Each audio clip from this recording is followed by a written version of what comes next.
Good evening, everyone. We get snow. We got snow again, y'all. Whoo-wee. But that's just how what the weather is here. How are you? Okay.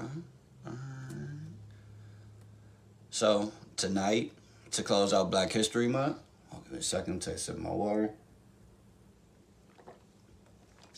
To close out Black History Month, we're going to read The Year We Learned to Fly by Jacqueline Woodson, illustrated by Rafael Lopez. This is a follow-up of The Day You Began. We did get the opportunity to read that book, so if you want to, you can go ahead and check our YouTube page for that reading. Other than that, the description for the link for you to purchase this book is also in the description. A little bit. This will be the last reading for the month of February. After that, it'll be a couple of weeks. See you guys in pretty much the middle of March.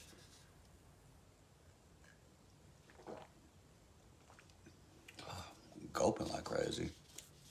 Hey, Brooklyn. All right. The Year We Learned to Fly.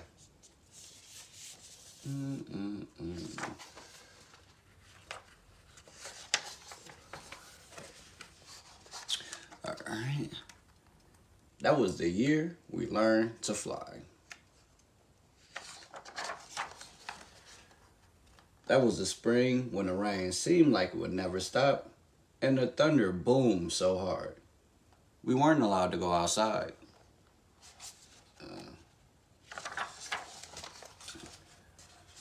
Use those beautiful and brilliant minds of yours, my grandmother said. Lift your arms, close your eyes, take a deep breath, and believe in a thing.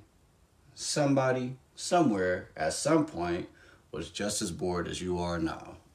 Let me see, y'all. My eyes a little crooked.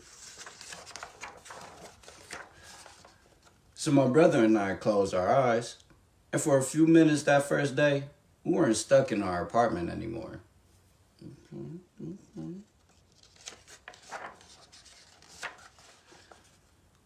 We were flying over the city we'd known our whole lives, but it was suddenly different, exploding with every kind of flower we'd ever dreamed of growing.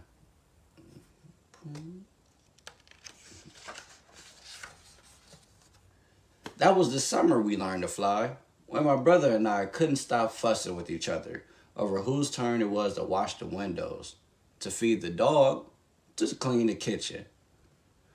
We fought and frowned and made silent promises to never speak to each other again. Yeah.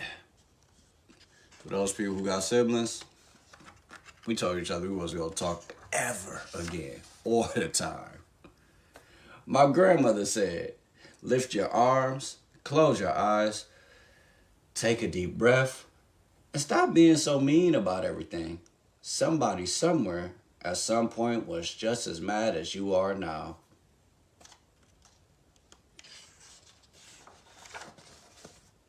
So we did.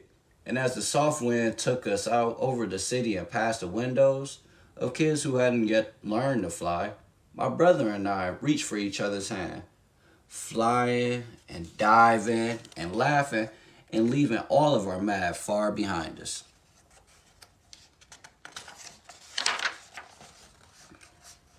That was the autumn our rooms felt too big and lonely with only us in them and the darkness coming on so fast. But while we hugged ourselves against the too quiet of it all, we remembered that we didn't have to be stuck anywhere anymore. Okay. So they got the other book right there. My grandmother had learned to fly from people who came before. They were aunts and uncles and cousins who were brought here on huge ships, their wrists and ankles cuffed in iron. But, my grandmother said, nobody can ever cuff your beautiful and brilliant mind. I see what you're doing here.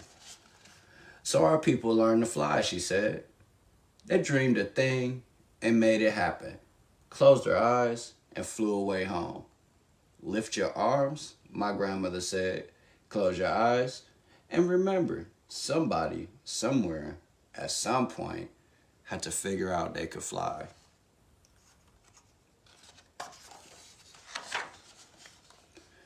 That was the winter we moved away from the building and the block and the friends we had always known. Oh, see everybody waving. To a street where the kids looked at us funny and didn't even answer when we asked them if they wanted to play. It's okay, I said to my brother. Somebody, somewhere, at some point, had to figure out they were ready for any new thing coming their way.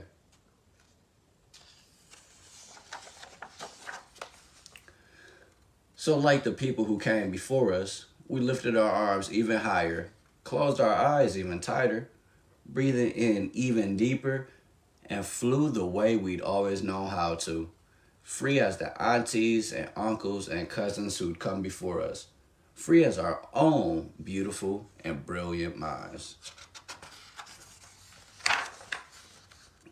For a long time, the kids on the ground watched us. Then one by one, they lifted their arms. One by one, they too learned to fly.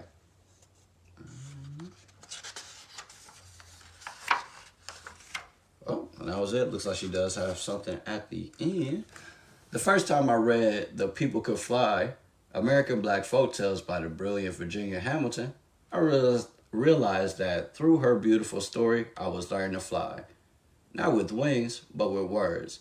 Her book is the story of how enslaved people escaped their hard lives by lifting up and flying away home. And every page is anointed with the illustrations and paintings of Leo and Diane Dillon. As a kid, I always wondered how people were able to survive through the horrors of enslavement, but they did. And they passed down their stories and their fables and their memories to the young people coming along after them. And these stories gave us wings. Virginia Hamilton gave me and so many other storytellers, writers, wings. And with these wings, I have been able to fly past even the hardest of times into the world of my stories. Sometimes the first step towards change is closing our eyes, taking a breath, and imagining it in a different way. Okay. And that's the end of the story. And that one's by Jacqueline Woodson. All right. So crazy because the book that she had quoted, let's see, I actually have. So maybe we'll come back and read a couple of the poems out of that book like we did the Langston Hughes one. But I definitely enjoyed that story. Again, that was the year we learned how to fly. Let me know what you think that means. Well, what the story means in general. I know that she kind of broke it down for us at the end. But it can mean something different for every person. And keep in mind, no matter how terrible a situation may be, you can learn how to fly. Thanks for coming by, y'all. Check us out on YouTube or Reading with the Olivers. Let us know what you think we should read next. And then we'll see you guys in a couple of weeks. Be safe and drink your orange juice.